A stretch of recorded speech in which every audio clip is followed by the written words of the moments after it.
Welcome back. In this short lesson, we'll learn the methods of investing in alternative investments and also have a quick overview on the structure of investment. Let's jump straight in.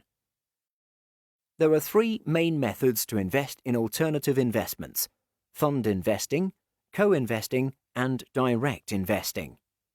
In fund investing, a number of investors contribute capital to a fund, and the fund manager identifies, selects, and makes investments in underlying assets on the investor's behalf. Investors are typically unable to affect the fund's underlying investments. The investor is charged a fee based on the amount of the assets being managed, and an incentive fee is applied if the fund manager delivers superior results. Fund investing can be viewed as an indirect method of investing in alternative assets. Direct investing, on the other hand, occurs when an investor makes a direct investment in an asset without the use of an intermediary.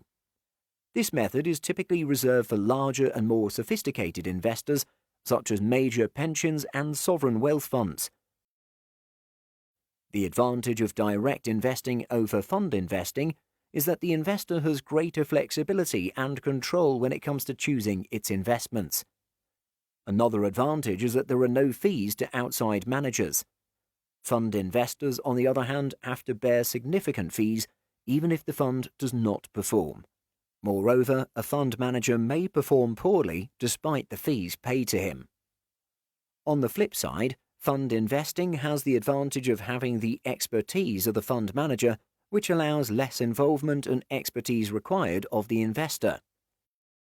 Direct investors require greater expertise to evaluate deals and do their own due diligence. The pooled resources from multiple investors also allow a lower minimum investment requirement and also greater diversification in investments. Direct investors have possibly less diversification as the minimum investment amount is greater for each investment. A hybrid investment method for alternative investments is co-investing, where the investor contributes to a fund but also has the right to invest directly alongside the fund manager in the assets which the fund is invested in. Co-investing can reduce overall fees while benefiting from the manager's expertise and provide the investor with more control over asset selection and management. In comparison, on a spectrum, direct investing requires the greatest amount of expertise, involvement with asset management, and due diligence from the investor. In terms of due diligence, the fund manager has responsibility to conduct proper due diligence on the underlying investments that the fund invests in. The investor has the responsibility to conduct due diligence when choosing an appropriate fund to invest in. In contrast, for direct investing, the investor has to perform his own due diligence, which requires considerable expertise. With co-investing, the investor will conduct direct due diligence on the underlying asset with the support of the fund manager. That's the broad overview you need to understand with regard to due diligence. More detailed understanding of the due diligence process is not required for the Level 1 curriculum. And lastly, let's zoom in on investment structure for fund investing. In the world of alternative investments, partnership structures are common.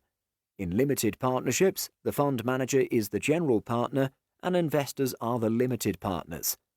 The partnership between the GP and LPs is governed by a limited partnership agreement. LPs commit to capital that is required for the GPs to make their investments.